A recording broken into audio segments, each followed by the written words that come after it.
अस्सलाम वालेकुम students, welcome to my YouTube channel. और इस वीडियो में मैं आज आपके साथ ENG 101 इंग्लिश कम्प्रीहेंशन के करंट फाइनल टर्म के पेपर शेयर करने जा रहा हूं। और इस वीडियो में तकरीबन मैं आपके साथ 15 प्लस पेपर्स शेयर करूंगा। पेपर्स को देखने के बाद आपको इस चीज़ का आइडिया होगा कि पेपर किस टाइप के बन रहे हैं। ठीक है, तो अगर आपकी तैयारी नहीं है और अभी तक आपने कुछ भी नहीं पढ़ा तो इन पेपर्स को आप लोग देख लें और यहाँ से आइडिया ले लें, और फिर शॉर्ट टाइम में जो कुछ यहाँ पे इन पेपर्स को देखकर आपको आइडिया हो रहा है तो उसकी बेस पे फिर आप लोग पेपर में जा सकते हैं। ठीक है, और अगर आपकी तैयारी ऑलरेडी हो चुकी है तो ये तो बहुत अच्छी बात है। और मज़ीद फिर आप इन पेपर्स को देख लें। अगर आपको लगता हुआ कि आप मतलब कि अपनी तैयारियों को रीएडजस्ट करना है तो उसको आप लोग कर सकते हैं। तो पहला पेपर यहाँ पे हमारे पास है जो कि ENG 101 की है। ठीक है, तो ये देखें पेपर आसान था और कंसेप्चुअल था। हैंड आउट्स में से अगर अच्छे से आप करके जाएं और पैराडॉक्स की फ़ाइल तो आधे क्वेश्चन वहाँ से थे। ठीक है, और 3 से 4 आए थे पैराडॉक्स की फ़ाइल से, और बाकी मतलब कि अगर आप हैंड आउट्स अच्छे से करके दें और ठीक हो गया पहला पेपर। उसके बाद जी नेक्स्ट पेपर है, पेपर नंबर 2 है। इसमें देखें पेपर इजी था बट थोड़ा बहुत कंसेप्चुअल था। ठीक है, पेपर इजी आ रहा है बट कंसेप्चुअल आ रहा है। अच्छा, उसके अलावा अगर आपने हैंड आउट्स को पढ़ा हुआ है और पैराडॉक्स की MCQs की फ़ाइल आपने तैयार कर ली है, ठीक है, तो आपका पेपर बहुत अच्छा होगा। अब इसमें आप देखें तो पैराडॉक्स की जो MCQs की फ़ाइल है वो आपको तैयार करने का कहा जा रहा है कि उसको आप लोग तैयार करें, और उस फाइल में से काफ़ी सारे MCQs इस स्टूडेंट को आए। अब आपको आते हैं नहीं आते हैं, आप लोगों की लक के ऊपर डिपेंड करते हैं। ठीक है, अच्छा उसके बाद जी नेक्स्ट पेपर है जो कि पेपर नंबर 3 है। इसमें देखें तो पेपर बहुत ईजी था, यानी कि बहुत ईजी था ना बहुत टफ था।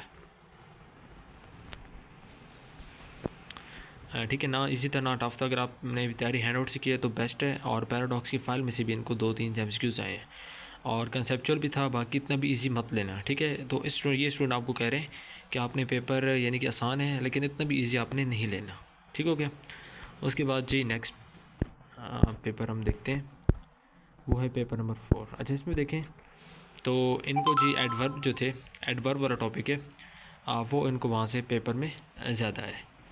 ठीक है, उसके बाद इस तरह का वर्ड फाइंड करना था और उसमें कम्प्लेक्स सेंटेंस और कंपाउंड सेंटेंस फाइंड करने थे। यानी कि कुछ सेंटेंस आपको दी जाएंगे और उसमें आपने ये बताना होगा कि इसमें कम्प्लेक्स कौन सा है या उसके बाद कंपाउंड कौन सा है।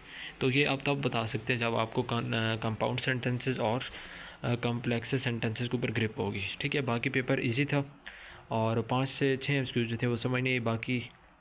तो और पैराडॉक्स की जो फाइल है MCQs की वो इन्होंने उस फाइल ने इनकी बहुत हेल्प की है। उसके बाद जी नेक्स्ट पेपर देखते हैं, पेपर नंबर 14 है। अच्छा, इसमें आप देखें तो इनका भी जो पेपर जो था वो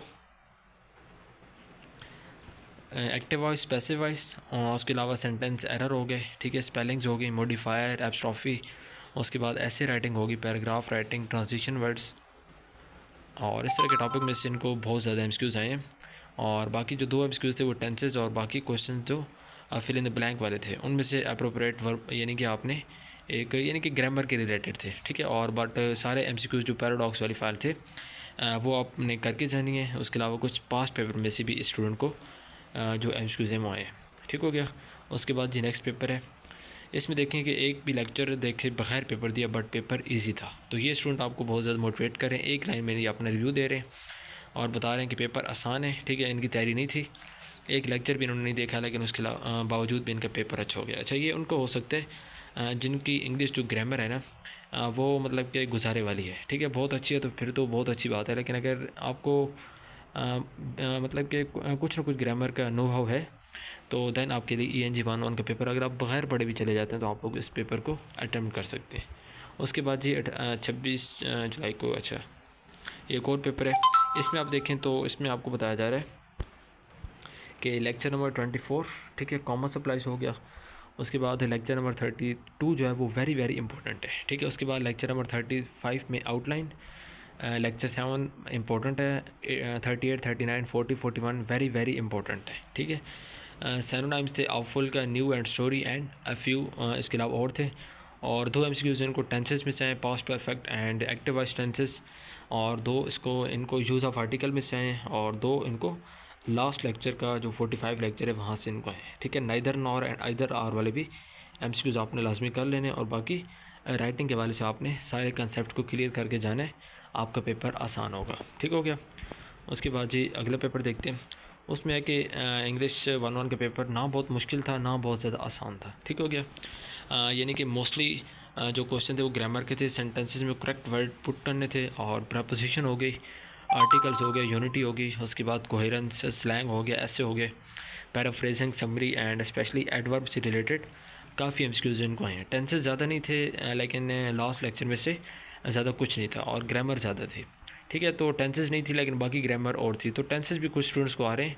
तो ओवरऑल आपने टेंसेस के ऊपर एक्टिव वॉइस, पैसिव वॉइस हो गया, और बाकी जितनी भी ग्रामर जितनी आपको ऑलरेडी आती है उसको थोड़ा सा रिकॉल कर लें, और बाकी अगर नहीं आती तो थोड़ी बहुत ग्रामर लाजमी करके जाएँ, क्योंकि ग्रामर पेपर में लाजमी आ रही है। ठीक हो गया। उसके बाद जी अगला पेपर देखते हैं।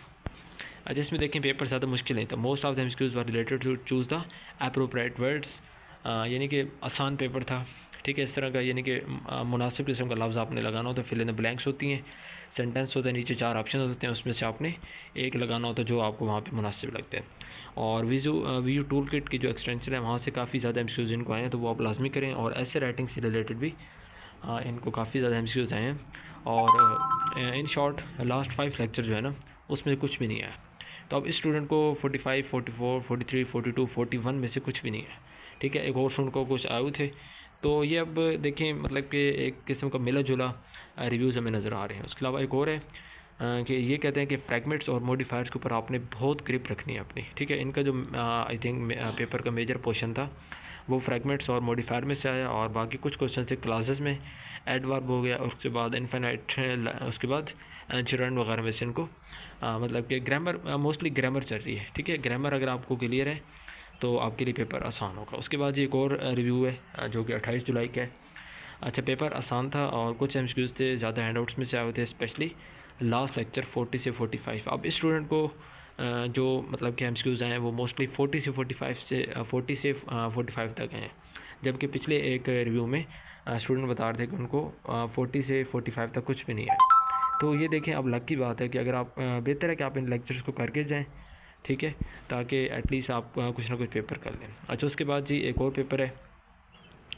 उसमें यह है कि तकरीबन 80 एमसीक्यूज़ थे। ठीक है, याद नहीं है, बट 344 एमसीक्यूज़ इन्होंने पैराडॉक्स की फ़ाइल में से किए थे, और उसमें से तकरीबन यानी कि इनकी प्रेपरेशन की थी, और इनका पेपर ठीक है कंबाइन के दैन प्रेपरेशन, तो इन्होंने मतलब कि वहाँ से एक तरह के कंसेप्ट क्लियर किए थे। ठीक हो गया। उसके बाद एक और पेपर है कि पेपर ज़्यादा आसान था। मोस्टली जो इनको टॉपिक में से क्वेश्चन है वो है सेंटेंस फ्रैगमेंट हो गया।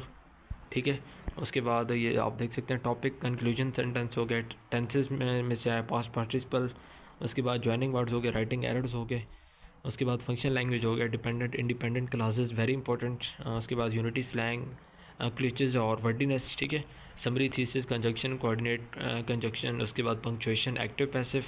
ठीक है, और पेपर इनका आसान था, 3 से 4 एमसीक्यूज कंसेप्चुअल थे एंड मोस्टली क्रिस्टल क्लियर थे। ठीक है, यानी कि ज़्यादा एमसीक्यूज बहुत आसान है और क्रिस्टल क्लियर, यानी कि आपको पढ़ने के बाद फ़ौरन आइडिया हो जाता है कि इसका करेक्ट क्या है। उसके बाद हैंड आउट से लेक्चर लें, इंशाल्लाह पेपर अच्छा हो जाएगा। ठीक हो गया। उसके बाद जी नेक्स्ट पेपर है। पेपर सारा कंसेप्चुअल था और हैंड आउट से आया था। अगर आपने हैंड आउट्स को प्रॉपर्ली रीड किया है और आपके कंसेप्ट क्लियर हैं तो सारे हैंड आउट्स के मुताबिक तो पेपर आपका हो जाएगा। ठीक है, ज़्यादातर एमसीक्यूज ऐसे थे कि सेंटेंसेस वगैरह बताने थे कि कौन से हैं, यानी कि कंपाउंड कम्प्लेक्स तो और फ्रैगमेंट्स। तो अब ये देखें, फ्रैगमेंट्स को आपने कवर करना है, कंपाउंड कम्प्लेक्स को आपने लाजमी कवर करना है। उसके बाद सेंटेंस में कुछ मिस्टेक्स थी वो आपने बतानी थी कि किस टाइप की, या मिस्टेक्स को आइडेंटिफाई करना था कि कौन सी मिस्टेक है, या उनकी करेक्ट फॉर्म आपने यानी कि एमसीक्यूज़ में आपने बतानी थी। उसके बाद एक और पेपर है। पेपर इसी था, पैराडॉक्स के एमसीक्यूज़ में से कंसेप्ट के साथ समझ कर लो, बहुत अच्छा पेपर हो जाएगा। यानी कि पैराडॉक्स की जो एमसीक्यूज़ की फ़ाइल है उसको आप लोग कर लें, रटन हमारे। ठीक है, उसको समझें और उसके अंदर जो कंसेप्ट हैं उसको साथ चैटजीपीटी को यूज़ करें, उसके साथ साथ आपके कंसेप्ट क्लियर होंगे। ठीक है, वो आप करेंगे, आपका पेपर आसान होगा। ठीक हो गया। तो यहाँ पे जो आपके पेपर जो थे वो कंप्लीट हो गए हैं, और अगर आपको किसी और पेपर का रिव्यू चाहिए तो कमेंट्स बॉक्स में आप लोगों ने लाजमी मुझे बताना है। और अगर आप चैनल पे न्यू हैं तो चैनल को सब्सक्राइब लाजमी करें, बेल आइकन के बटन को लाजमी प्रेस कर लें ताकि जितनी भी मैं इस तरह की वीडियो अपलोड करूँ उसका आपको फ़ायदा हो सके। ठीक है, सुनो तो मिलते हैं एक और वीडियो में। टिल देन अल्लाह हाफिज़ and thank you so much for watching this video.